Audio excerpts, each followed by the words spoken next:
British Trotskyism since World War II. The Revolutionary Communist Party and the Healyites. The unification of the British Trotskyist movement, achieved early in 1944 with the establishment of the Revolutionary Communist Party, proved to be short-lived.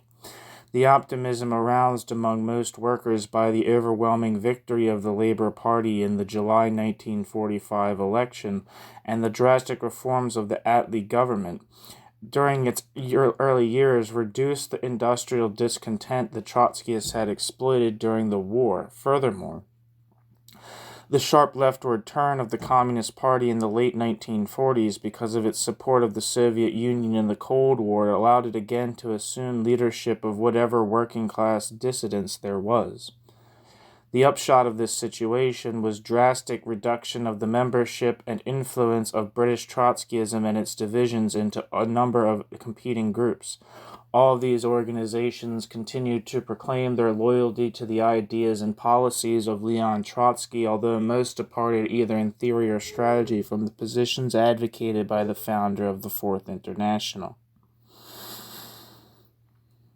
In the decades following World War II, the Trotskyist movement in Britain was split into 5 major groupings: the, quote, Healyites, end quote, the International Socialist/Socialist Workers' Party, the Militant Group, the International Marxist Group, and the, quote, Thornet Group, end quote.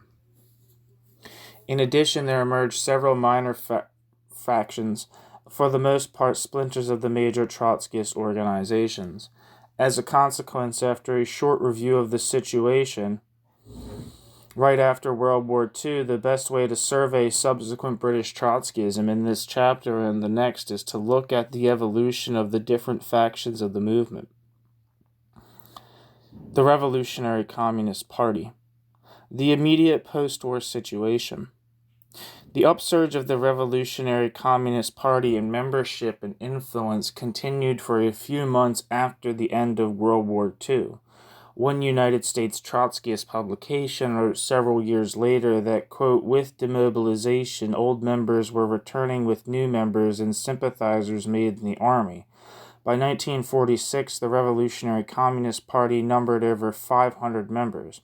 The circulation of the socialist appeal sometimes reached 15,000 a fortnight and rarely dropped below 10,000. The party maintained a monthly theoretical organ. There were 30 established branches in the cities in 1947.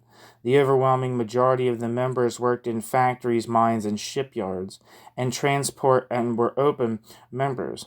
But every branch had 1 or 2 members functioning as fraction members in the Labour Party and were possible in the Communist Party, end quote. However, the Trotskyists were soon faced with circumstances which almost completely undermined their influence and which threatened to completely destroy the British Trotskyist movement.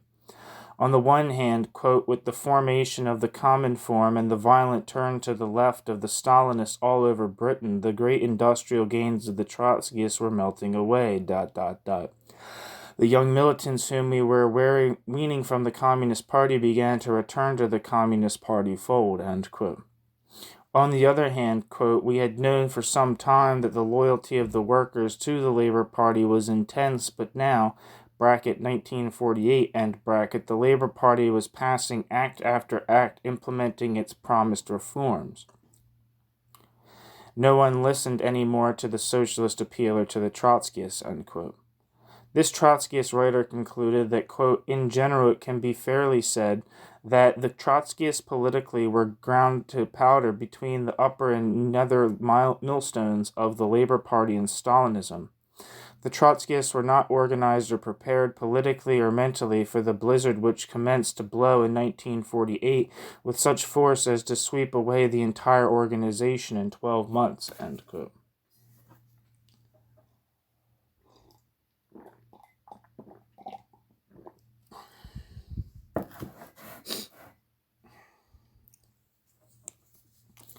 Activities of the Revolutionary Communist Party. During the 4 years after the war that the Revolutionary Communist Party continued to exist, the Revolutionary Communist Party's members engaged in extensive activity. As before, they concentrated considerable attention on the trade unions, although they no longer had the favorable conditions for their work which had existed in the last years of the war. The 1945 conference of the Revolutionary Communist Party established a National Industrial Committee of 10 people headed by Roy Terse to coordinate the party's work in the unions. However, it was reported to the next national conference a year later that the committee had not been able to meet because of lack of sufficient money to do so. The major progress in the unions reported to the 1946 conference was leadership of a rank-and-file construction workers' campaign in London, Glasgow, and a few other cities for general improvements of wages and working conditions. Martin Upham has noted that, quote, other disputes in which the Revolutionary Communist Party involved itself in the post-war years were those of the London transport workers, Glasgow binsmen, and at the Savoy Hotel, end quote. Such trade union strength as the Revolutionary Communist Party continued to be heavily concentrated in the Amalgamated Engineering Union, where a base had been established by the Workers' International League before the formation of the Revolutionary Communist Party. Upham has observed that a report to the 1947 conference of the party said that its ranks contained, quote, 8 conveners, 57 branch officials or committee members, 9 district committee members, 3 area committee members, and 36 shop stewards. There were 60 trades councils delegates serving on 35 trades councils. In each case there was a strong presence of AEU members, end quote.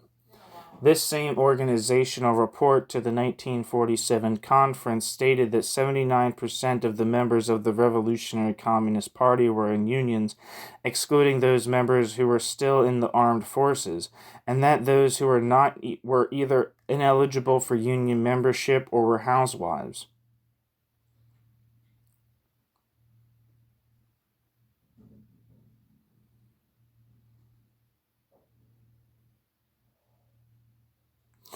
Of the Unionists, 35.2% were in basic industrial unions, 18.9% in, quote, industrial service, transport, or general unions, 36.3% in white-collar or professional ones. Blue-collar membership predominated in the provinces, white-collar in London, end quote. The Revolutionary Communist Party did not conduct much independent electoral activity. In the 1945 campaign, it generally supported Labour Party nominees under the slogan, quote, Labour to power, end quote. The only case in which the party seems to have run candidates of its own were 2 people who ran in municipal elections held late in 1945. At the time of the Nuremberg trials of Nazi leaders, the Revolutionary Communist Party, quote, ran a campaign, intended to explode the allegations of links with Trotsky made in Moscow between 1936 and 1938, end quote. This time they had somewhat more success in gaining the support of intellectuals than they had had in the Trotsky Defense Committee of the previous decade. The most famous figures that they were able to attract to the campaign was H.G. Wells, who had refused to do anything to do with the earlier committee. Yeah, to my understanding, H.G. Wells was pretty Soviet, pro-Soviet, and in this period. I think, I don't know if he was necessarily pro-Stalinist, but he definitely wasn't like a Trotskyist. He was like I think he was like a communist fellow traveler, but I'm not sure. Several branches undertook to fraternize with German prisoners and win prisoners over to Trotskyism. At least one Revolutionary Communist Party member was arrested in 1946 for passing out literature to inmates of a prisoner of war camp.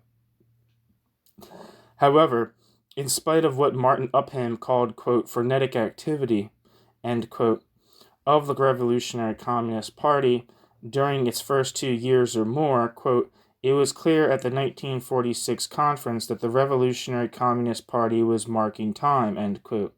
He added that, quote, membership at 360 to 70 had fallen. The party had retained a national framework, and in London membership and sales of socialist appeal were rising. At a peak, the party had 12 professionals, but after the 1946 conference, the apparatus started to be pruned under pressure of the need to economize, end quote. The relative stagnation of the party undoubtedly generated a malaise within its ranks which encouraged controversy and factionalism. Issues of controversy within British Trotskyism.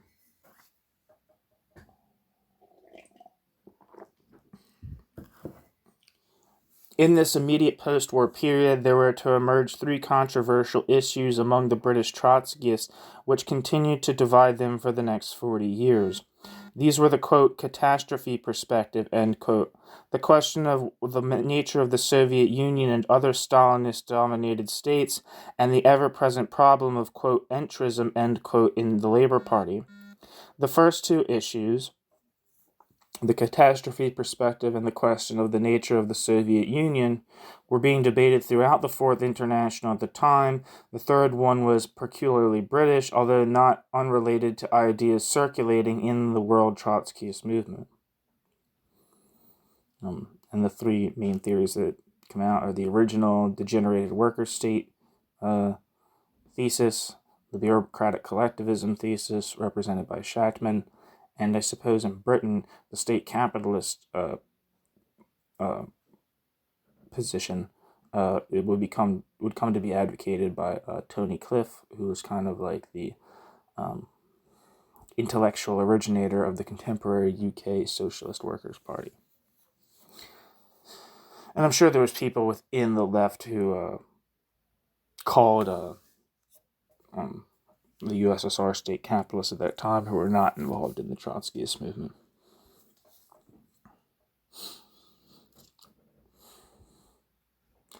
After the war, the Socialist Workers' Party of the United States had adopted a fundamental document predicting that very shortly there would be a catastrophic crisis in the world capitalist economy, and particularly in the economy of the United States, which would usher in a period of revolutionary ferment throughout the industrial capitalist world. A bit later, Michel Pablo Raptisse and others adopted a somewhat similar, quote, catastrophic perspective, end quote, foreseeing the opening of a period of worldwide social revolution in which the Stalinist parties would play a major role, albeit against their will, making it necessary for the Trotskyists to try to find a place within the Stalinist movement. John Callahan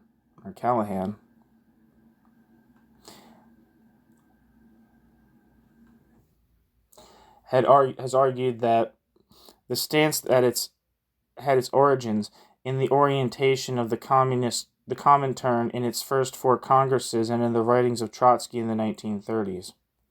The British Trotskyists were divided on this, quote, catastrophic perspective, end quote. The majority did not accept the catastrophic perspective. The majority presented their point of view in a resolution offered to the preparatory conference of the Fourth International in March 1946. This resolution argued that, quote, the Fourth International will only discredit itself if it refuses to recognize the inevitability of recovery, and it will disorient its own cadres as well as the wide masses in predicting a permanent depression and a slow rhythm of recovery in Western Europe when the events are going in another direction, end quote.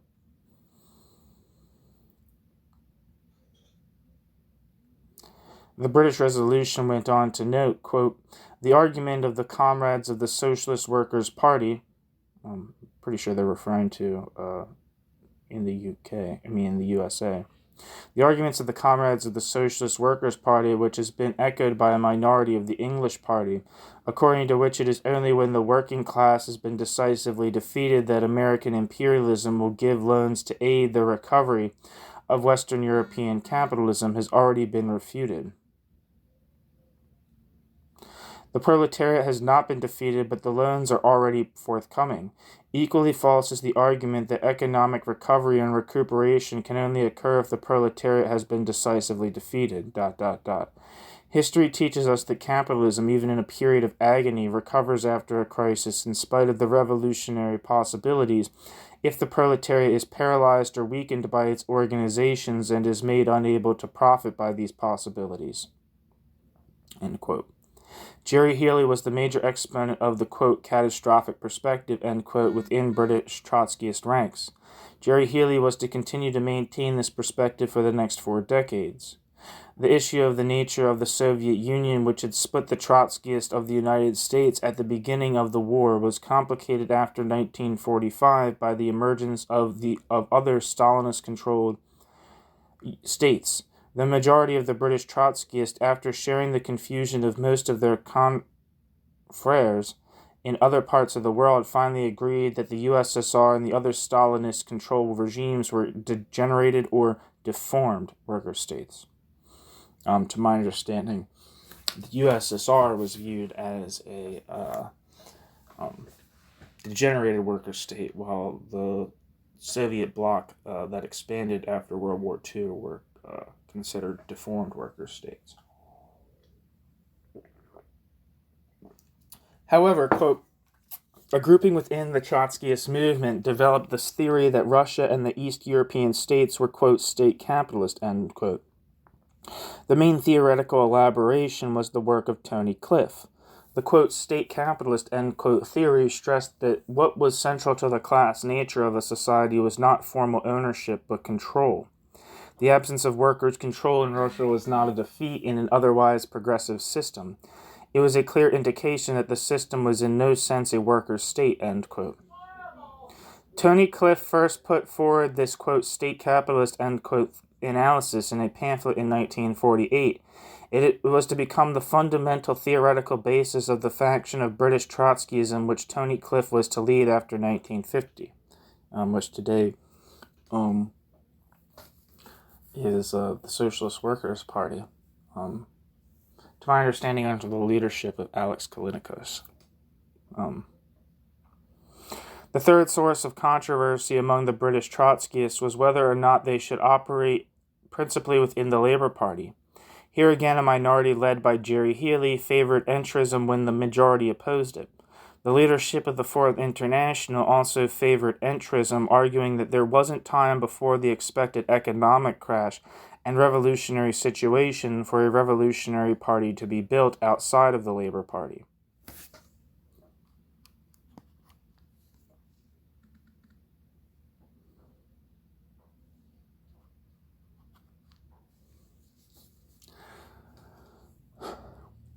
The Revolutionary Communist Party majority versus the International Secretariat.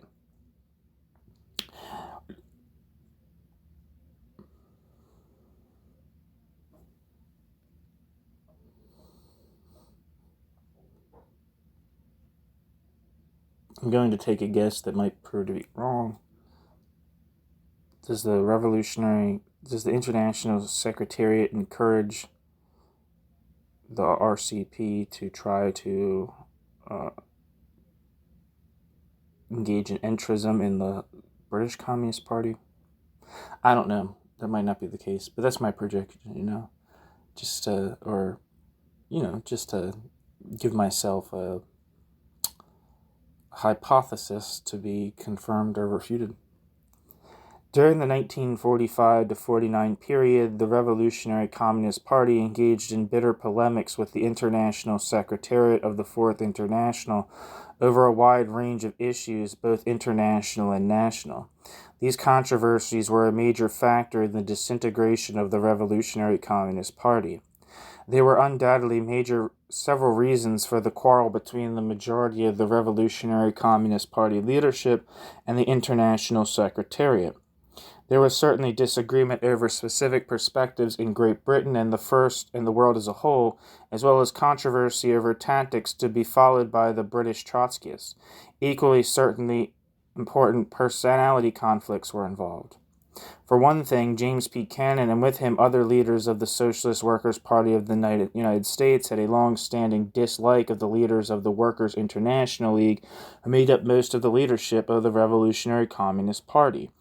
After James P. Cannon's visit to Great Britain in 1938, James P. Cannon had certainly been the inspiration for the self-deprecating denunciation of the Workers' International League adopted by the founding Congress of the Fourth International. This continued hostility was evident after the war. It was intensified when the Revolutionary Communist Party leaders gave some evidence of sympathy for the Morrow-Goldman opposition tendency which developed in the Socialist Workers' Party right after the war. I'm not sure what the Morrow-Goldman tendency was about. I think they might have been against the catastrophe theory. I'm not sure, though. Which was, dominant in the Socialist Workers' Party. Not sure, though. In addition, the Revolutionary Communist Party had a strong and influential enemy after the war in Pierre Frank.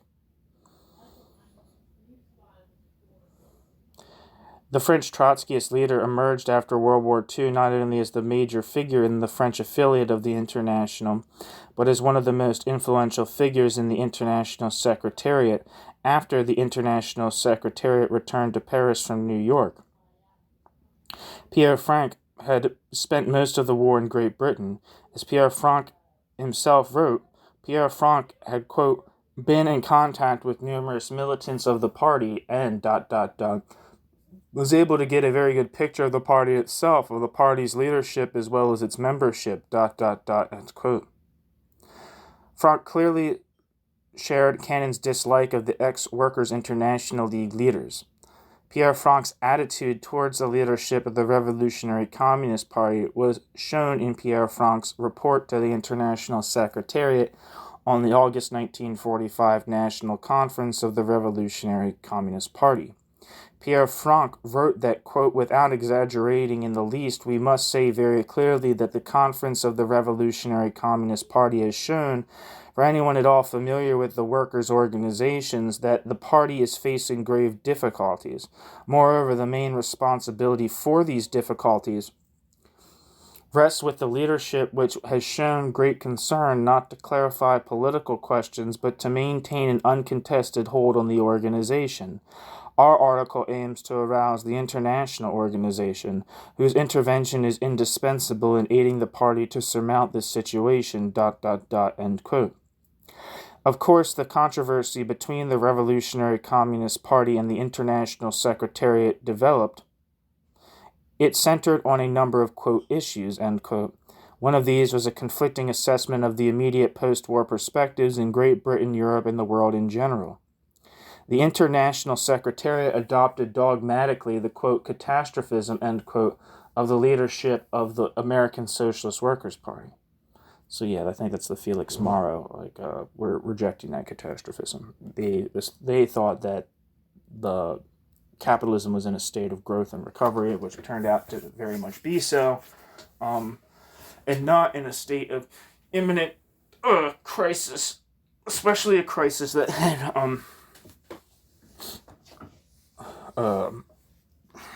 immediately revolutionary horizons. Arguing that a world depression so let me get back to the beginning of the sentence. The International Secretariat adopted dogmatically the, quote, catastrophism, end quote, of the leadership of the American Socialist Workers' Party, arguing that a world depression more extensive than that of the early 1930s was inevitable and was in fact taking place right after the end of the war, and that in any case the economies of Europe, and specifically that of Great Britain, could never return to the 1938 level. The Revolutionary Communist Party majority leaders refuted this argument, at least for the short run, pointing out that all available figures indicated that a recovery was underway in the immediate post-war years, not only in Britain, but elsewhere in Europe. Although the Revolutionary Communist Party majority did concede that this recovery would only last a few years, the Revolutionary Communist Party majority's recognition of this recovery's existence was regarded and denounced as heresy by the International Secretariat.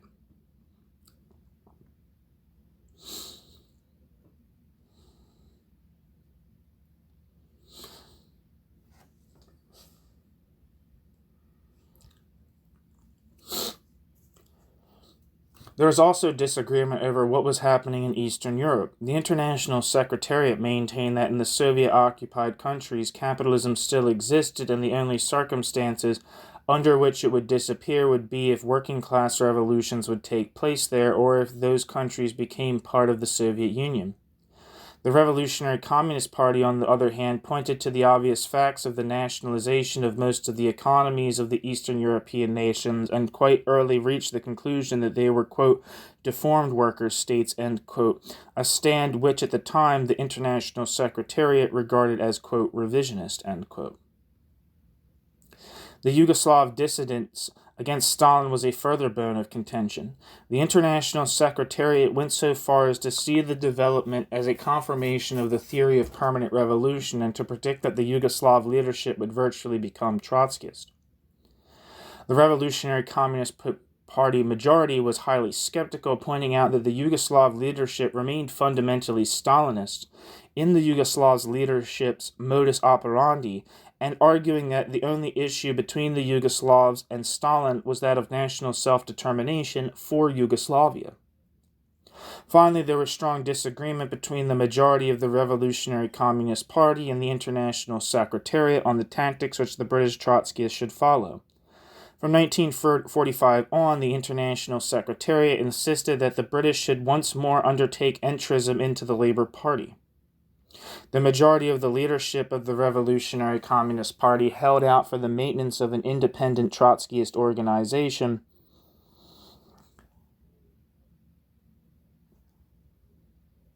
pointing out that its fraction in the Labour Party had very little success in recruiting new members and that in fact the Revolutionary Communist Party was gaining more adherents from Communist Party defectors than from the Labour Party. Among the leaders of the majority in this period were Jock Haston, Ted Grant, and after some hesitation, Charles Van Gelderen of the former Workers' International League and John Lawrence of the old Revolutionary Socialist League. So I was wrong. It seems like they were just pushing for entrism into the Labour Party, not into the Communist Party. In these controversies, a minority of the Revolutionary Communist Party leadership, headed by Gerry Healy, sided with the International Secretariat.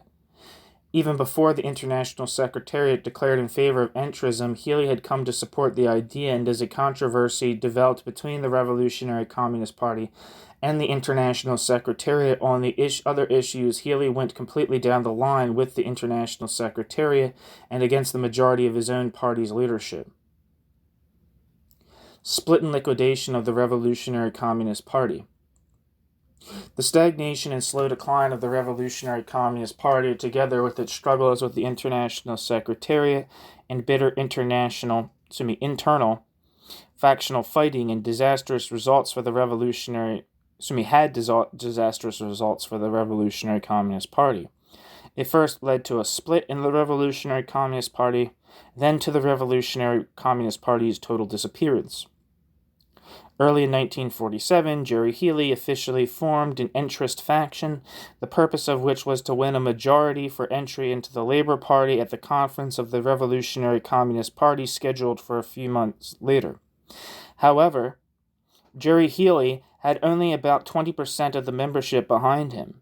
Shortly afterwards, Michel Pablo, the International Secretary of the Fourth International, intervened to indicate to the Revolutionary Communist Party that although they had a majority in the British section, the Revolutionary Communist Party majority constituted a minority in the leadership of the Fourth International on the entrism question and all other issues pending between the two groups.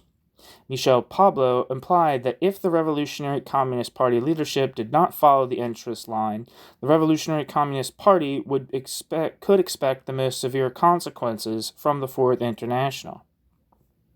The upshot of this situation was the grudging concession of the majority of the Revolutionary Communist Party membership to allow a division in the party, with the minority which favored entrism to be free to go into the Labour Party, with the rest of the membership continuing to maintain the Revolutionary Communist Party.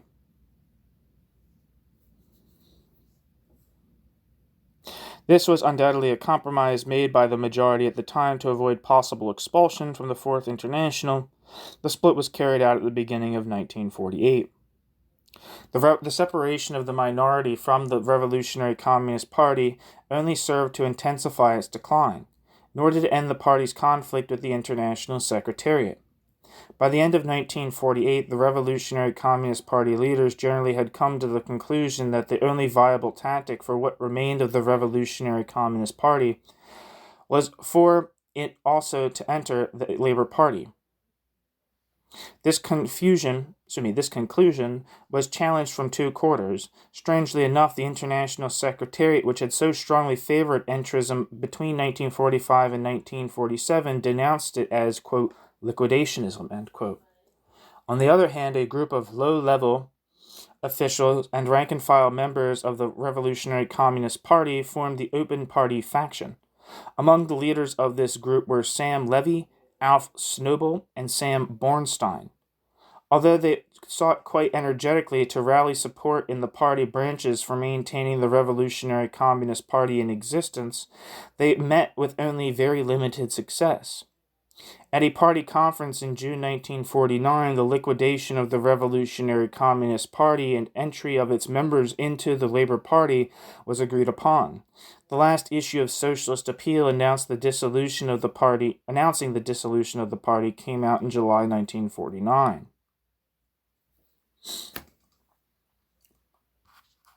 The Healy Group.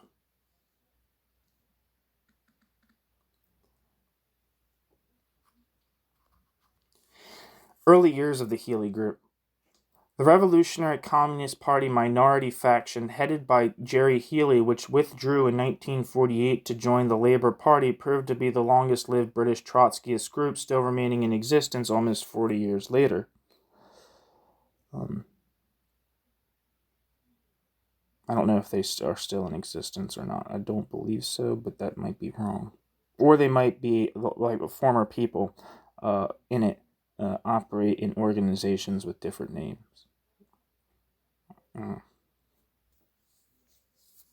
But I might be wrong, though. Because when I think of British Trotskyism, I almost immediately think of Socialist Workers' Party, UK. Maybe that's just because Kalinikos has a presence in Marxist theory and discussion. More globally, but I don't know. When Healy and his supporters joined the Labour Party, they formed within it what came to be known as the Club. Gerry Healy and the Club soon organized a somewhat wider left-wing group within the Labour Party, the Socialist Fellowship, which began to edit a periodical, Socialist Outlook, which, among others, several Labour Party MPs became contributors. Socialist Outlook was by no means an orthodox Trotskyist publication. Betty Reed, writing in the British Communist periodical Marxism Today many years later, claimed that, quote, both the organization and journal were dominated by pre-war Trotskyists who had succeeded in involving a number of well-known Labour Party members, end quote. And that, quote, the statement of aims of the new organization, the Socialist Fellowship, bore a striking similarity to the aims of Socialist Appeal published not long before, end quote. However, Walter Kendall and James D. Young of the Independent Labour Party claimed that, quote, Socialist Outlook evaded any serious criticism of Stalinism and acted objectively as an independent fellow traveling organization within the Labour Party, actually capitalizing on the effects of Communist Party propaganda, end quote. With the dissolution of the Revolutionary Communist Party in 1949 and the entry of most of the Revolutionary Communist Party's remaining people into the Labour Party, Gerry Healy laid down conditions for their acceptance into the club.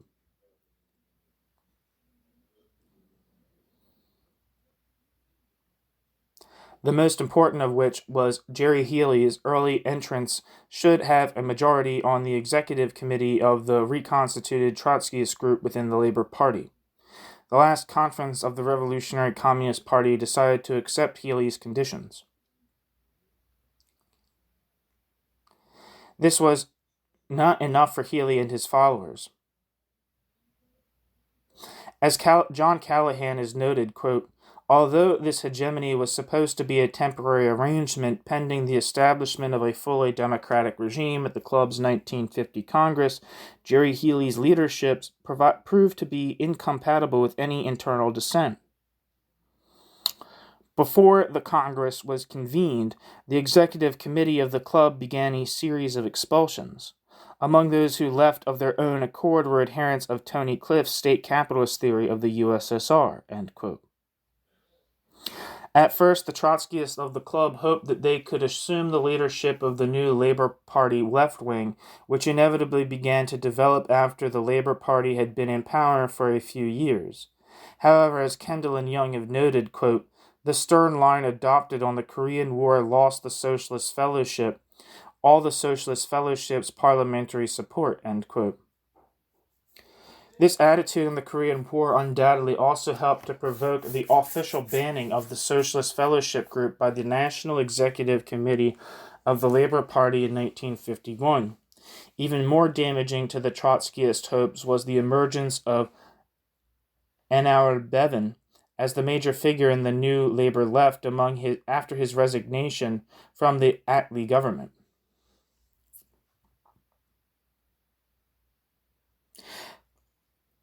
The Healyites and the split in the Fourth International.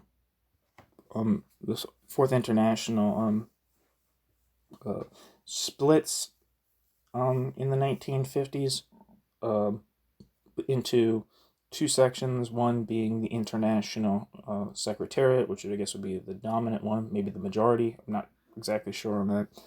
But the other one was the International Committee. And to my understanding,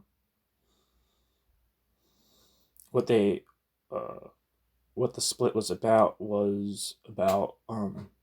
largely, to my understanding, is about the different interpretations of entrism. But yeah, maybe my memory's failing me. The first reaction of Gerry Healy to the threat of a split in the Fourth International, which arose in 1953, was one of great caution. Gerry Healy wrote the American Trotskyist leaders Morris Stein, Farrell Dobbs, and Joseph Hansen on February 19, 1953 that, quote, the war seems to be getting very near, ... My first feeling, therefore, is one of extreme worry. Are we threatened with another international split? If so, we must avoid that split at all costs. Our movement must not go into the war smashed up and divided, end quote.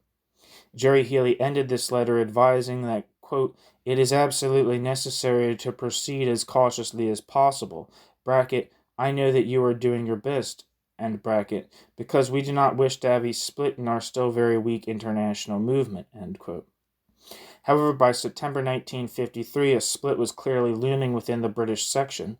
Healy received a letter from the Bureau of the International Secretariat of the Fourth International, quote, advising, end quote, Gerry Healy, quote, A, to circumscribe strictly the struggle on the political plane of ideas, conducting yourself as a member above all of the International Executive Committee, and of the International Secretariat, who defends until the Fourth World Congress the majority line and the discipline of the International. B, to cease to act as a member of the majority American faction and to await from it the political line to defend, and to cease to have circulated in documents in your faction in England before you make known to the International Secretariat and to the International Executive Committee your eventual political divergences. C, to abstain from any organizational measure in opposition to the comrades in your section who defend, as though they ought, as you ought to do yourself, first of all, the line and the discipline of the International. D, to reach thereon an agreement with the comrades on the normal functioning of the organization as a section of the International and not as an independent national unit, end quote. The letter went on to say that the Fourth International leadership, quote, will never accept the organizational measures which you have proposed against the defenders of the line and the discipline of the International, end quote. It then continued in a tone which seemed designed to insult and incite Gerry Healy to urge Gerry Healy, quote, "Do not let yourself be carried away by your impulsive and authoritarian temperament, ... Think again and again without consideration of false prestige, pride, etc., but as a Bolshevik Trotskyist leader," end quote. The principal figure supporting the Pabloite position within the British section was John Lawrence. At the beginning of the struggle, John Lawrence and John Lawrence's supporters controlled both Socialist Outlook and Socialist Outlook's print shop. In a letter to Lesley Gunawardena of the Ceylonese Trotskyists, Gerry Healy described the efforts to take these away from John Lawrence and John Lawrence's allies, which involved mobilizing shareholders of the two enterprises throughout the country, which they finally succeeded in doing. However, Healy noted that during the period that Lawrence controlled the newspaper, it published a number of pro-Stalinist articles, including one by the principal British defender of Lysenko, the British biologist whose theory of inheritance of acquired characteristics Stalin had favored. A letter from Gerry Healy to the British section dated January 1st, 1954, summed up the balance of forces emerging from this struggle. This letter from Gerry Healy to the British section dated January 1st, 1954, also cast interesting light on the extent of organization of the movement at this point. The letter from Gerry Healy to the British section noted that Healy and his supporters had 15 National Committee members to 6 for the dissidents, that the dissidents had only 30 members in all, that Healy's followers included 7 Labour Party municipal councillors, compared to 2 who had gone with the dissidents. It also noted that Healy's followers controlled the group's, quote, industrial publications, end quote, the Port Workers' Clarion, and the Textile Machinery Worker. The Labour Party purge of the Healyites. In 1954, the National Executive Committee of the Labour Party sought to suppress Socialist Outlook, which had continued to appear in spite of the banning of the Socialist Fellowship. Morgan Phillips, secretary of the Labour Party, sent a letter to all trade unions, constituency and local party organizations, women's sections, and to the Labour League of Youth that said, quote, "I am directed to inform you that the National Executive Committee at its last meeting decided that persons associated with it or supporting Socialist Outlook are declared to be ineligible for membership in the Labour Party." The move against the Trotskyists might be seen as the first step on the part of the Labour Party establishment to try to get rid of the Bevanite opposition within the party.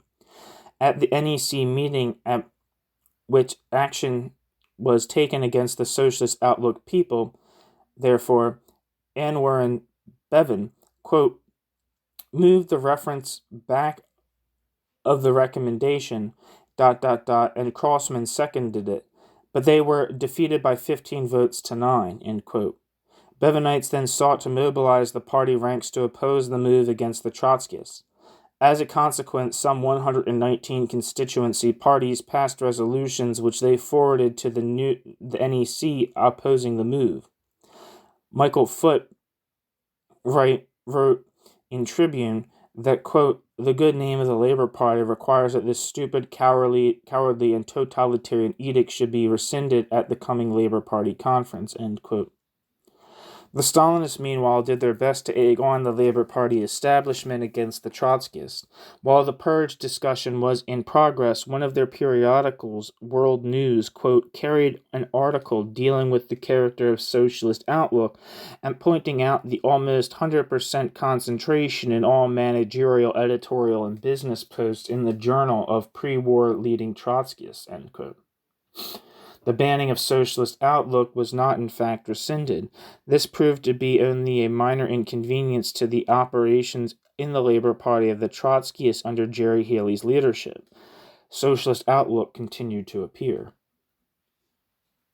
During this period, the club began to gain something of a foothold in the trade union movement. In 1955, Bob Pennington, working as an organizer for the club, established contacts with the workers on the Merseyside docks. At that time, there were great there was great discontent among the workers there, both because of their working conditions and the failure of the officials of the Transport and General Workers Union, who were supposed to be their representatives, to give them any leadership in trying to improve the situation. The Trotskyists were able to mobilize the workers in a number of unofficial strikes and for a while to get the Merseyside dockers to withdraw from the TGWU, the Transport and General Workers Union, and affiliate with another smaller organization which was more willing and able to deal with their problems. As a result of the Trotskyist success with the Merseyside dockers, coal miners in Yorkshire sought out the Trotskyists. As a consequence, the club was able to develop also some influence among those workers.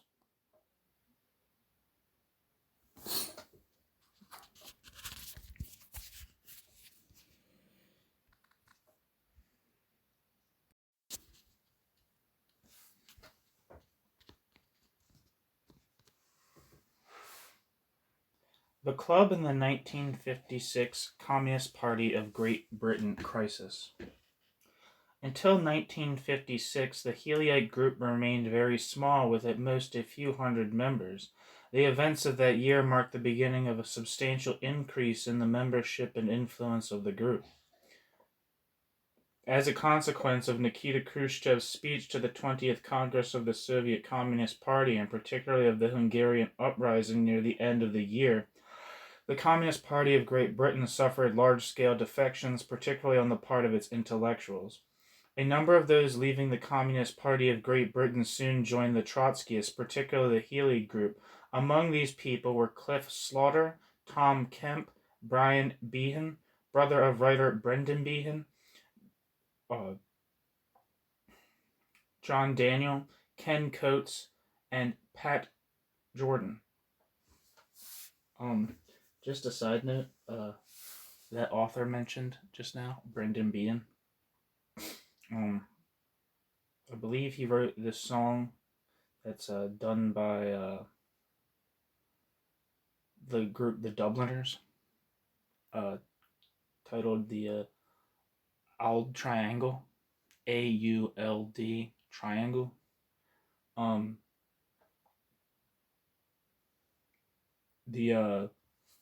It's sung by the Dubliners, but it also is sung by Bono of U2.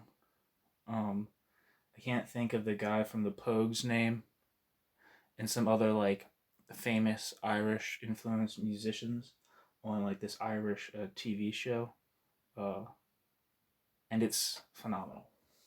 I think Brendan Behan wrote some other like famous Irish folk songs, and they're stupendous. The most notable communist defector of all was Peter Fryer, who had been London Daily Worker correspondent in Budapest during the Hungarian uprising, and who had quit the Communist Party when the paper refused to publish his dispatches, which were sympathetic to the rebels. Soon after,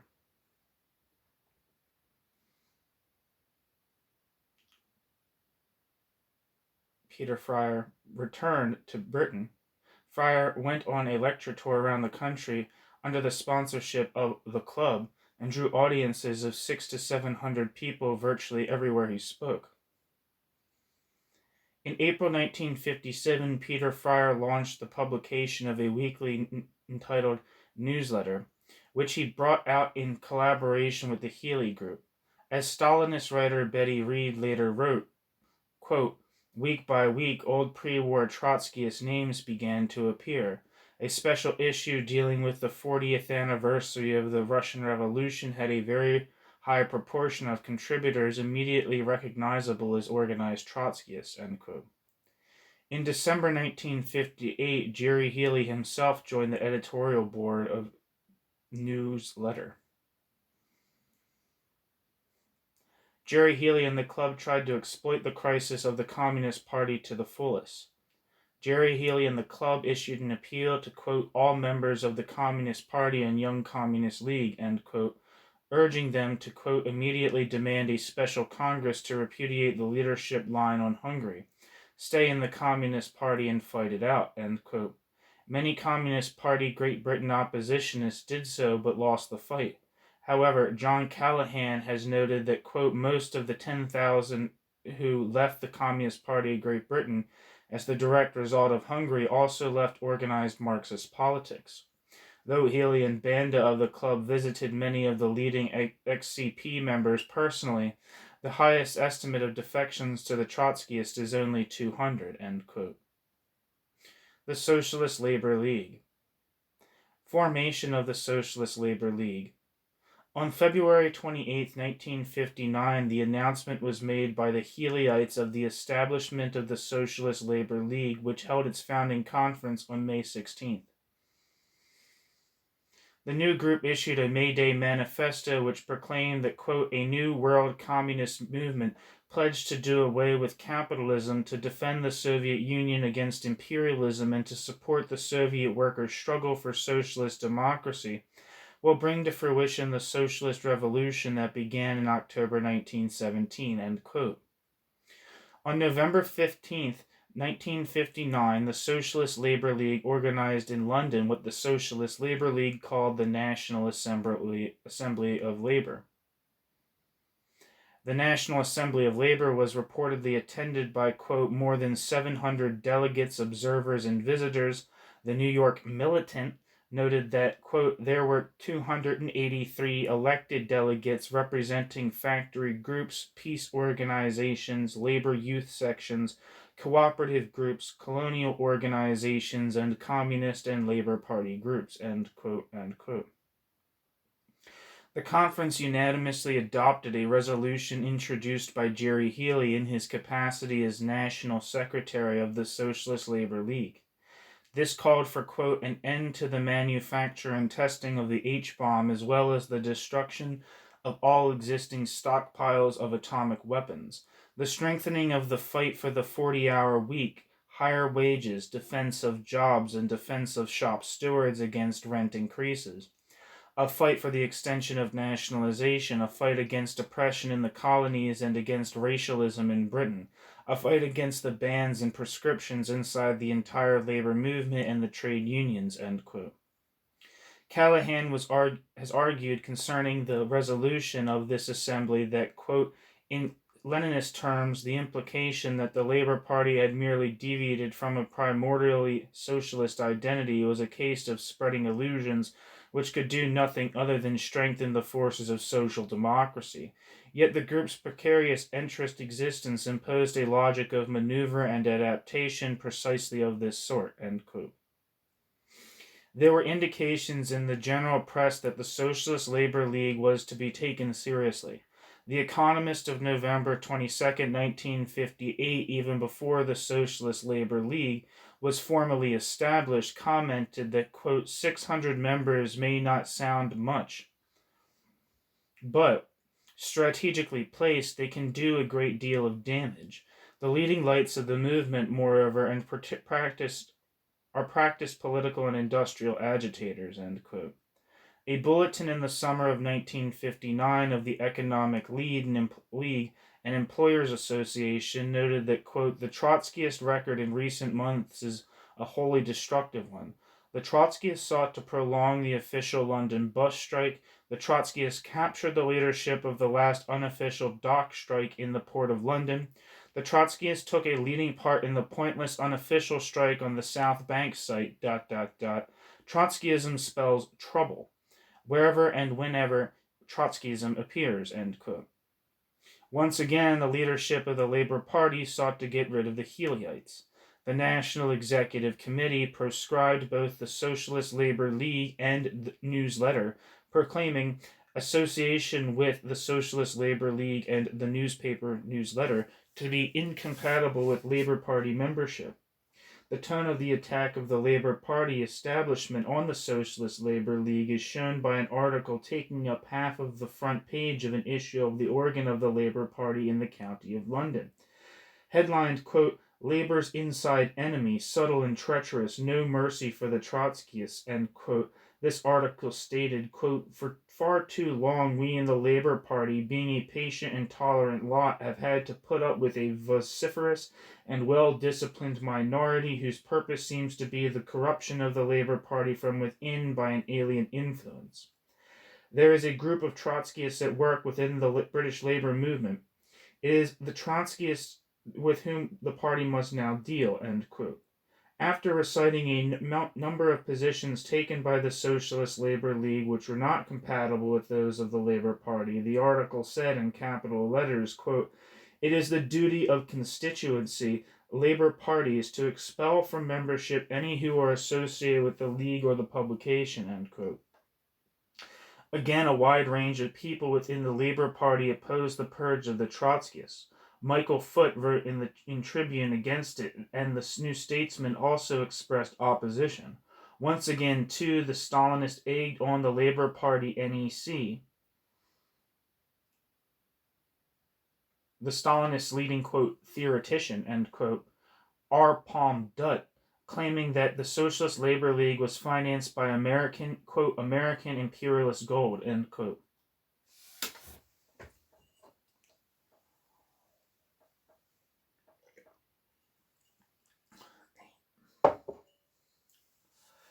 Meanwhile, some of the ex-communists who had joined the Healyites right after the Hungarian Revolution had left their ranks. The Militant of New York noted in January 1960 that, quote, "A prominent member of this general grouping of British radical intellectuals, Peter Fryer, has recently moved away from the Socialist Labour League after several years' association as one of the Socialist Labour League's leading writers. At first, Peter Fryer offered no political motivations for his shifts. Then, in the statements to the press, Peter Fryer accused the leadership of the Socialist Labour League of employing, quote, Stalinist methods, end quote, end quote.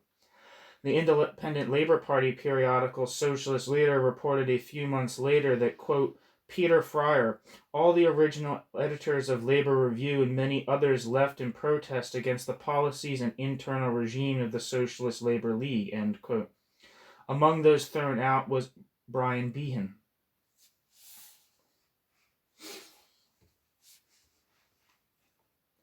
The Socialist Labour League and the Young Socialists. In 1959 and 1960, the Socialist Labour League became very much involved in the campaign for nuclear disarmament.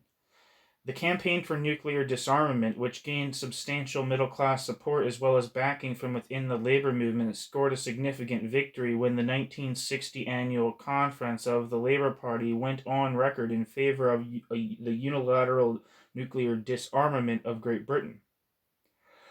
However, in the following year, the Labour Party reversed itself on the issue. The campaign for nuclear disarmament put the Socialist Labour League in contact with many young people and did so at a very propitious moment for the League. In February 1960, the Labour Party decided to launch a new youth organization, the old Labour League of Youth having been disbanded in 1955. A year after its establishment, the new organization, Young Socialists, reportedly had 726 branches throughout the country. As Ian Birchall being like a historian of the left, he's still writing today, I believe, unless he croaked. As Ian Birchall has written, quote, "There was a large new pool of fresh fish, and every Trotskyist grouping in existence was getting its fishing rod ready," end quote. During the next few years, the most successful, quote, fisherman, end quote, was the Socialist Labour League. The Socialist Labour League's Young Socialist adherents were grouped around the periodical Keep Left. An antagonist of the Socialist Labour League has written that, quote, "The Socialist Labour League's belief that Russia was a degenerate workers' state led the Socialist Labour League to argue that Russian H-bombs and even Russian nuclear tests were somehow a gain for the working class. Their perspective led them to see every flicker of the economy as an indication of impending slump and every outburst of racialism as an omen of imminent fascism," end quote. I wonder who said that. By 1962, the Socialist Labour League group had gained control of the national organization of the Young Socialists, although several other Trotskyist groups also had some influence in it. Factional fighting among the various Trotskyist elements led to a situation in which, quote, whereas a couple of years earlier the Young Socialists had been a place where young people could receive a first introduction to revolutionary politics, a Young Socialist meeting was now such as to frighten away for life any uninitiated youth who might happen to stray in by accident, end quote. At the April 1964 annual conference of the Young Socialists, the Socialist Labor League leadership withdrew it from the Labor Party, taking most of the membership of the organization with them. The Labor Party then organized a new group, Labor Party Young Socialist, in which most of the other Trotskyist elements continued to operate. The older organization remained from then on the youth group of the Socialist Labor League and its successor. From Socialist Labor League to Workers' Revolutionary Party. Get some water.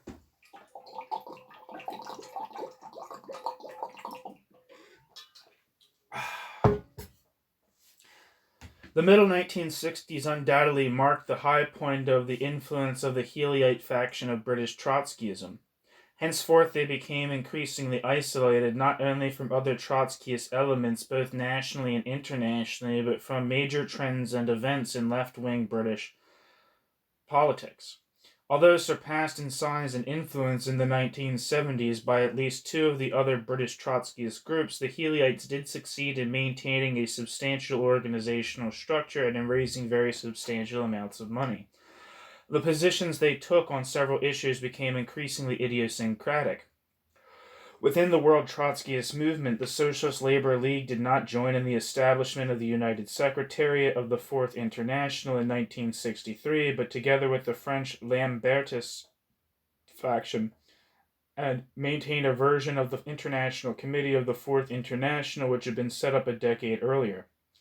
In 1971, the Socialist Labor League broke with the Lambertists as well, and from them then on associated only with a few small organizations in the United States, Australia, and a handful of other places. We deal with these international developments elsewhere in this volume.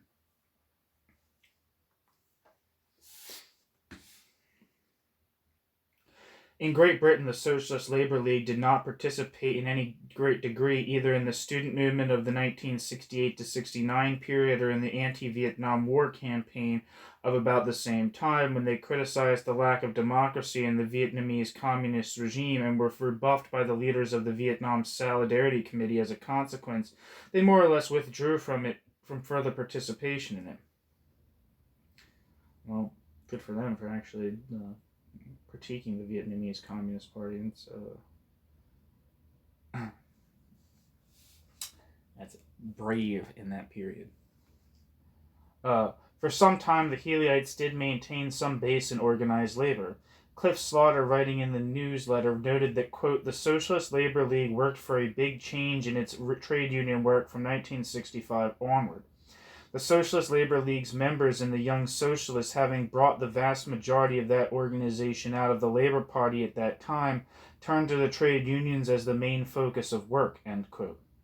Starting in 1967, they began the organization of the All Trades Union Alliance. A group of auto workers in Oxford established the Oxford Liaison Committee for the Defense of the Trade Unions in September 1967. It called for a national conference of trade unionists, which met first in October 1968, reportedly attended by, quote, some 630 delegates and 125 visitors, ... Represented were shop stewards committees, miners, building workers, clerical workers, engineers, railway workers, electricians, and apprentices, end quote.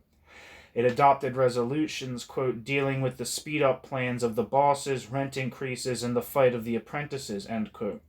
According to the New York Healyites Publication Bulletin, quote, the ATUA has made it clear that it is not a new trade union and rejects all forms of breakaway unions. Rather, it is dedicated to the building of an alternative revolutionary Marxist leadership within the trade union movement, end quote. Late in 1974, a substantial part of the Healyites trade union members were expelled from the organization. About 200 were thrown out in all, and, quote, all 7 branches in Oxford, 2 in Reading, and 2 in Swindon have been disbanded by the political committee, end quote, according to Alan Thornett, the most important figure among the dissidents. Subsequently, Thornett established his own Trotskyist organization, which we shall note in the next chapter. The departure of most of their trade unionists did not prevent the Healyites from subsequently organizing another all-trades unions alliance as the Workers' Revolutionary Party's, quote, industrial arm, end quote. One unfriendly source has described the circumstances of this split-off of most of their trade unionists from the Healy group thus, quote, when the Workers' Revolutionary Party recruited its television and film personalities, its class balance completely tipped over toward the middle class and media people at that. Under the influence of their sensationalism, the whole group began to move to the position that the Tories, labor, and trade union leaders were in a secret conspiracy to introduce fascism gradually. This made the working class nucleus around Thornett quite incapable of operating in the trade unions. That sort of politics is all right for the theater cues, but not in the factory. Hence the split, ripping out the Workers' Revolutionary Party's trade union core, end quote.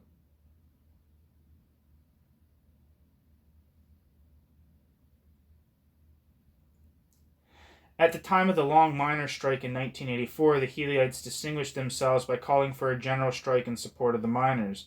There's no indication that any part of the labor movement took this call for a general strike seriously. Meanwhile, the Socialist Labor League had been converted in 1973 into the Workers' Revolutionary Party. In conformity with its new status as a political party, the Workers' Revolutionary Party ran the Workers' Revolutionary Party's own candidates in the general elections of 1974. The Workers' Revolutionary Party ran nominees in 10 constituencies, and among the Workers' Revolutionary Party candidates were Vanessa Redgrave, the actress, whose candidacy received notice from as far away as Cochabamba, Bolivia, and Alan Thornett, the auto workers leader, who was to be expelled from the party later in the year. If you've never seen the movie Devils with Oliver Reed and Vanessa Redgrave, it's stupendous. It's an electric film. If you like I don't know, excessive 70s cinema with good writing and acting and stuff, but also I don't know, extreme violence and sex, check it out. 5 years later, but it's a good movie. It's a seriously good movie. It's made by Ken Russell, who made The Who's Tommy and Altered States. 5 years later, the Workers' Revolutionary Party, quote, stood 60 candidates throughout Britain and placed our revolutionary socialist program before the masses, end quote. In the 1979 election of the party, ran enough candidates to be entitled to free television time, and Colin Redgrave, brother of Vanessa Redgrave, was the Workers' Revolutionary Party's featured speaker. The Socialist Labor League Workers' Revolutionary Party. Idiosyncratic positions of the Healyites. The political positions assumed by the Socialist Labor League Workers' Revolutionary Party became increasingly unorthodox during the 1970s. In this connection, 3 issues may be mentioned: the further development of the, quote, catastrophic perspective, end quote, the accusation against leaders of the American Socialist Workers' Party, and the World Revolutionary Party's endorsement of the Libyan leader, Colonel Muammar Gaddafi. What was I going to say? I think that, when it was said earlier that the United the Healyites around the Socialist Labor League didn't participate in the reunification that happened in, I think, 1963 between the separated International Committee and International Secretariat. I think another one of the groups is I think another group who continued the on the path of the separate international committee was the Socialist Equality Party, which runs the World Socialist website. And I believe their party is called the Socialist Equality Party. I think the main guy behind it is Douglas North. And one of their big things, I remember when I was younger, being on their YouTube channel, one of their big things is like making a lot of accusations against leaders of the American SWP. That's like, I don't know. I think those accusations were something to the effect that they were like full of spies and informers and had connections with government agencies. But I'm not sure exactly of what is actually said or what the accusations are.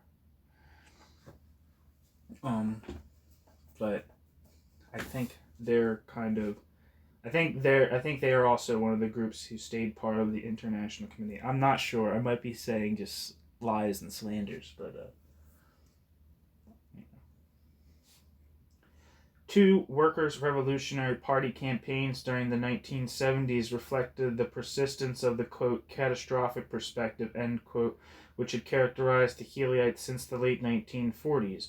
In both cases, the party kept insisting on the imminence of the establishment of fascism in Britain. Early in the decade, the party press claimed that the leadership of the nation's trade unions was working for establishment of a fascist corporate state. Thus, on September 6, 1972, the party newspaper insisted that, quote, a whole section of the trade union movement has virtually declared itself for the corporate state, end quote. On another occasion, it claimed in reference to the leaders of the Trades Union Congress that, quote, obviously men like Victor Feathers, ... are fully persuaded that corporate state control of the economy where unions lose their independent role is a good thing, end quote. The Workers' Revolutionary Party maintained that both the Labour government of the 1970s and its Tory successor were laying plans for a military fascist takeover in Britain. The Workers' Revolutionary Party manifesto of 1981 stated that, quote, we warn again, the Tory plans for counter-revolution are well advanced. They began immediately following the defeat of the Heath government in February 1974 at the hands of the miners, and they have been gathering speed ever since. During the 5 years of Labour government, the preparations went ahead under the benign sponsorship of the Labour traders, who fear total revolution as much as the Tories, end quote. Who is the group? I remember reading that there's when I was reading a book about like post-punk, like the musical genre, that kind of like music that was inspired or started initially in the punk rock movement, to the extent you can call it a movement, and went in more experimental or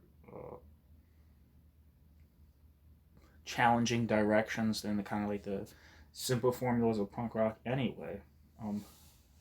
One of the groups in there, I remember one of the groups in there being kind of like part of, not in this like the Socialist Labor League, but I feel like I remember hearing them talk about how there was this kind of like idea that there was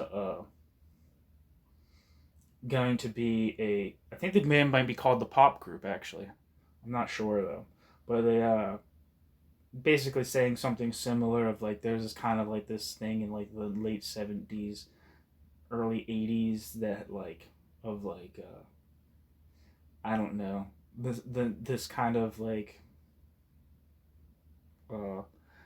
this idea in the air that like there's going to be an imminent fascist takeover of Great Britain.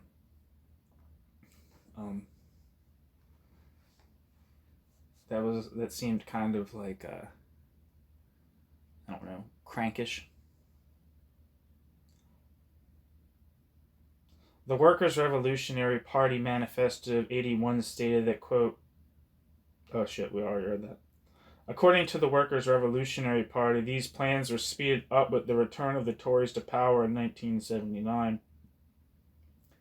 The manifesto claimed that, quote, preparations have been made for the country to be divided into military sectors, each ruled by a martial law administrator with its own pass system. They plan to isolate whole communities from each other and starve them into submission as the Bolivian miners were starved into submission. End quote. That's a wild, some wild shit. Another sui generis campaign of the Healyites centered on the charges of Healy and his associates against Joseph Hansen and George Novak, both leaders of the Socialist Workers' Party of the United States. Hansen had served as aide and bodyguard to Leon Trotsky during his residence in Mexico. The Healyites charged that Joseph Hansen had been an agent of the GPU and had also worked with the FBI. Yeah, I think I was right. I think I got to know some things. When Novak came to Hansen's defense, similar charges were made against him. The Healyites launched an official, quote, investigation, end quote, of their own charges and developed a long list of accusations against the two Socialist Workers' Party leaders and their party. These charges rehearsed known and suspected cases of GPU plants in the Socialist Workers' Party and other Trotskyist groups in the late 1930s, contacts with Hansen, which Hansen had with the U.S. Embassy after Trotsky's assassination, and claims of, quote, criminal negligence, end quote, of Joseph Hansen and George Novak in handling the security arrangements of Trotsky. Very few other Trotskyist groups of any faction took the charges of the Healyites seriously. Like I said about the Socialist Equality Party in the United States, I think that's like a very, like I said, there's like lectures on like these cases they're ostensibly building against Joseph Hansen and other top Socialist Workers' Party members. A final peculiarity of the Workers' Revolutionary Party's policies in the 1970s and afterward involved the group's support of the dictator of Libya, Colonel Gaddafi. A typical statement of the party was with regard to Gaddafi appeared in Workers' Revolutionary Party Manifesto 81. Similarly, the Workers' Revolutionary Party, quote, similarly, the Workers' Revolutionary Party salutes the courageous struggle of Colonel Gaddafi, whose Green Book has guided the struggle to introduce workers' control of factories, government offices, and the diplomatic service in opposing the reactionary maneuvers of Sadat, Begin, and Washington. Sadat being the leader of after Nasser of Egypt, and Begin being the then leader of Israel. We opposed implacably the slanderous attacks of the capitalist media on the leader of the Libyan Revolution and the General People's Congress, which are a smokescreen for war preparations against Libya by the Zionist Sadat alliance.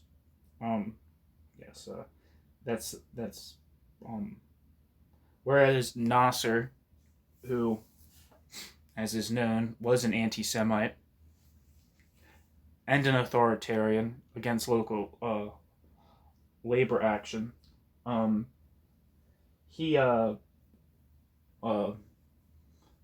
was also an anti-Semite.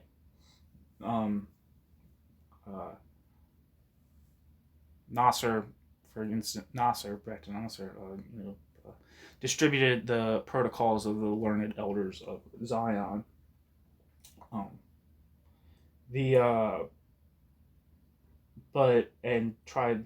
Had a very firmly anti-Zionist policy of trying to destroy Israel as part of the pan-Arab nationalist cause. Sadat, I think,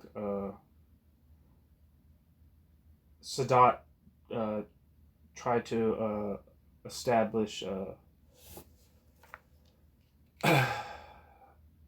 diplomatic relations between Egypt and Israel. And a lot of people viewed that as a betrayal of the pan-Arab nationalism that was fostered by Nasser. We stand ready to mobilize the British workers in defense of the Libyan Jamahiriya and to explain the teachings of the Green Book as part of the anti-imperialist struggle, end quote. Association between the Workers' Revolutionary Party and Gaddafi was more than editorial. A delegation from the Workers' Revolutionary Party was present in Tripoli at the official celebration of the 8th anniversary of Gaddafi's seizure of power on September 1st, 1977. One coincidence with regard to relations between the Workers' Revolutionary Party and the Gaddafi regime was of particular interest to other Trotskyists. Groups in Britain and elsewhere, the Socialist Labor League had succeeded on September 27, 1969, in launching a daily newspaper, Workers' Press, to be published Monday through Friday of each week. A year later, a Saturday issue was added. However, on February 14, 1976, the newspaper was forced to close down for financial reasons. At the time, the London Sunday Times asked the question, quote, "What went wrong?" end quote, and answered it, quote, "The money quite simply stopped coming in," end quote. The 3 months later, in May 1976, the Workers' Revolutionary Party was able to launch a new daily newspaper, the News Line. On May 7, 1976, that paper began the Workers' Revolutionary Campaign on behalf of Gaddafi with a long and enthusiastic article about the recent May Day celebration in Tripoli. Typical of this article was the passage, quote, "Today, the great release of revolutionary energy that began on September 1st, 1969 will roar on non-stop till 8:30 in the evening. Slogans, rhythmic, firm hand-clapping, the high-pitched yodel that sounds like a battle cry. ... Then President Gaddafi arrived to an enormous welcome," end quote. The British Broadcasting Corporation did a program on the relations between the Workers' Revolutionary Party and Libya in early 1983, in which they accused the Workers' Revolutionary Party of receiving Libyan money to finance their newspaper. They even named the amount of money allegedly involved.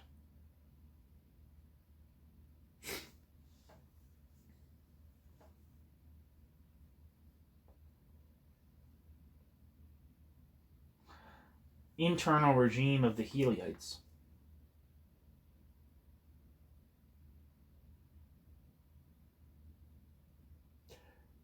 The Healyite group in British Trotskyism became highly personalist and authoritarian. Quite early in his career, Gerry Healy had indicated his orientation towards that kind of politics. Healy wrote, quote, "We are monopolists in the field of politics. To make a successful revolution in Britain, the working class will require to do that revolution through one party and one program.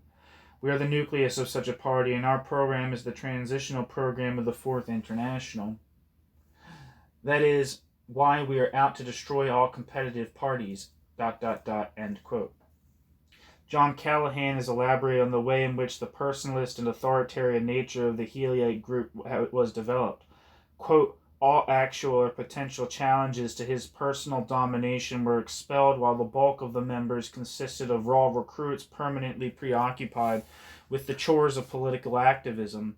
This activism ensured their ignorance of Marxist theory and of the group's history, and resulted in a high turnover rate of members such that each year's intake was almost completely replaced by the next. This explains why the clique around Healy remained in all the top leadership positions without serious challenge for the most part, despite the recurring failure of their politics to achieve the wildly optimistic targets which they set for the organization," end quote. Callaghan adds that, quote, "Healy's technique of retaining control over the organization was simply to expel dissidents before their opposition could crystallize into a coherent tendency or faction, ... The expulsions of 1949, ex-members of the Revolutionary Communist Party majority. 1958, Peter Cadogan and Ken Coates. 1959, Behan, McIntyre and supporters, and 1974, Alan Thornett and supporters, all took place immediately prior to the group's next conference, end quote. Callaghan has also suggested that the nature of the Healyite group involved much more than mechanical expulsion of potential opponents. Quote, in accounting for Healy's personal sway, it is necessary to account for the loyalty Healy received from leading members of the group, such as Tom Kemp and Cliff Slaughter, the party's theoreticians, Alex Mitchell, editor of Workers' Press, and Mike and Tony Banda, the wealthy Ceylonese supporters of Healy. Ceylon being Sri Lanka. Without such support, Healy could not have remained at the head of the organization for so long.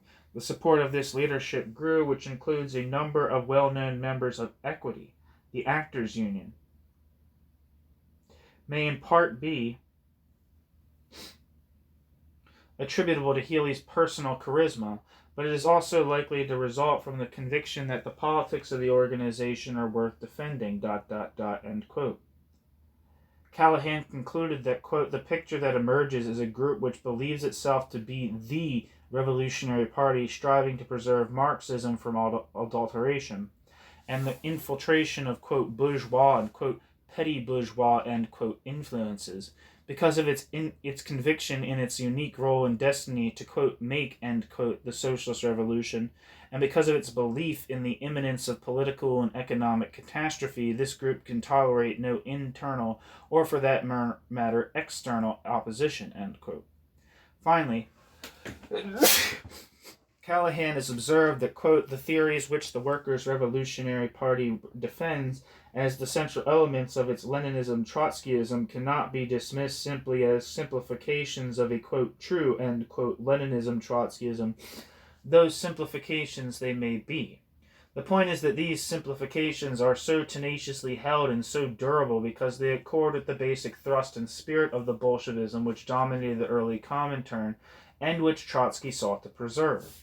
In this rather limited, though important respect, the Workers' Revolutionary Party really does defend orthodox Trotskyism, or rather has petrified this doctrine and kept this doctrine from contamination with empirical reality, and ... end quote.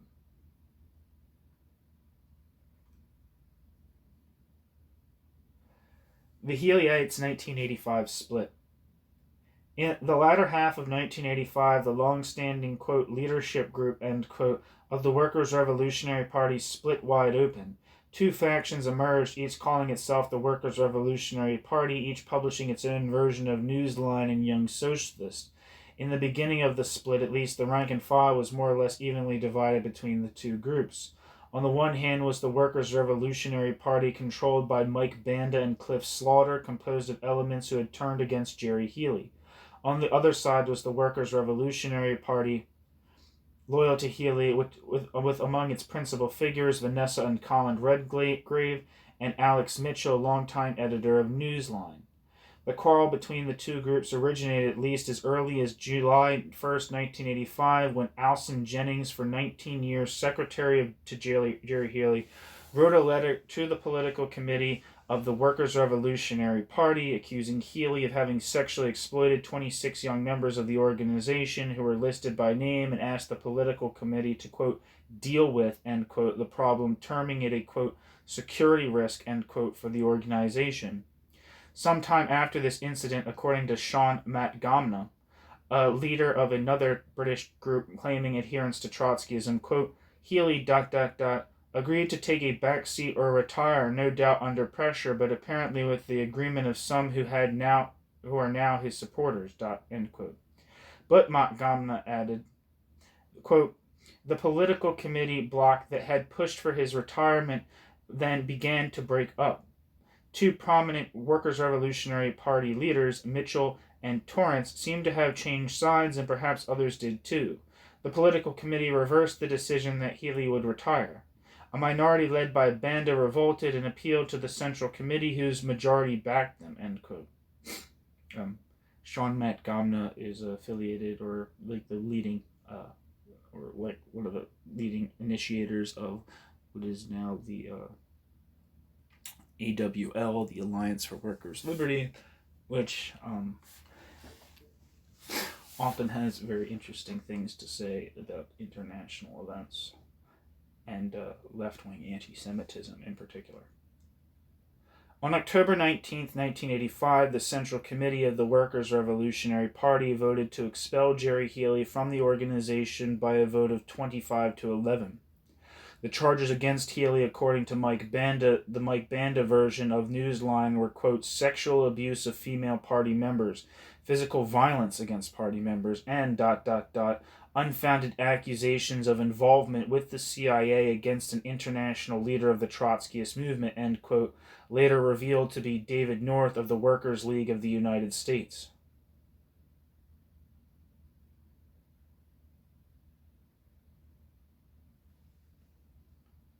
Yeah. I didn't know that Healy accused David North of involvement with the CIA. But David North is the guy that I was talking about earlier, who is, I thought it was Doug North, but it's David North. So excuse me for the error. I didn't know that he made accusations against David North. So that's probably a big part of, because he was no longer, it seems like that's probably a big red flag, because he was no longer criticizing Trotskyists and other organizations. But I believe, like I said before, the Workers' League of the United States, I believe, was part of the group that extended the life of the separate international committee beyond the reunification of the early 1960s.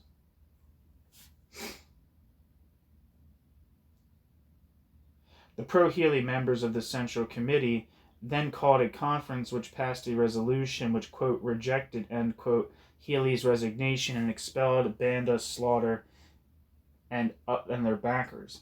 That resolution labeled Healy, quote, the outstanding labor of the World Trotskyist movement in the post-war period, end quote. The meeting also launched a campaign to raise £250,000 to relaunch a daily news line by January 1986.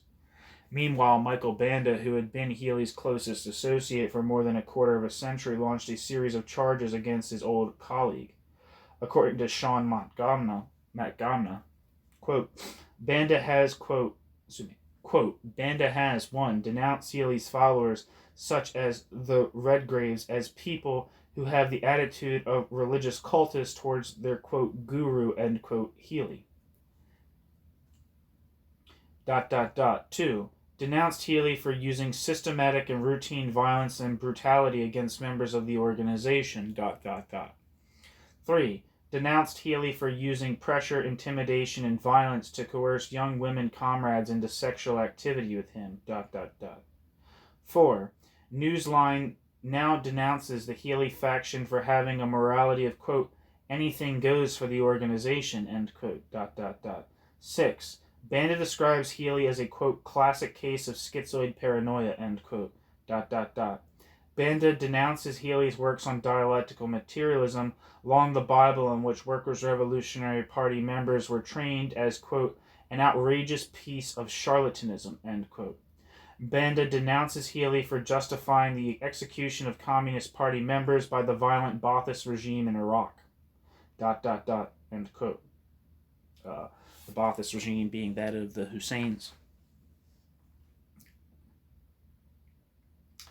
Although the Banda group seized the Workers' Revolutionary Party's property, lawsuits on the subject were begun. According to one unfriendly American source, quote, the party's assets, end quote, were, quote, valued at $2.1 million in property, cash, printing machinery, films, and electronic equipment, end quote. I believe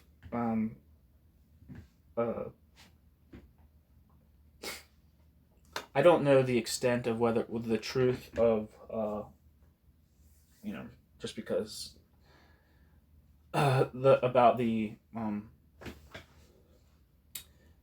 Workers' Revolutionary Party receiving money from Libya, but I know that group did have a decent amount of money. Compared to like things that I could think of, like they just had like a bunch of, like, in the accusations I know about Gerry Healy is that he used a bunch of party flats for, like, unconsensual sexual liaisons or sexual liaisons with, like, young party militants. They have, like, a lot of shit. Like, I can't imagine how a small Trotskyist organization, through, like, basic funds, could have such widespread resources. But who knows? But anyway, that's the end of this chapter, so thanks for listening.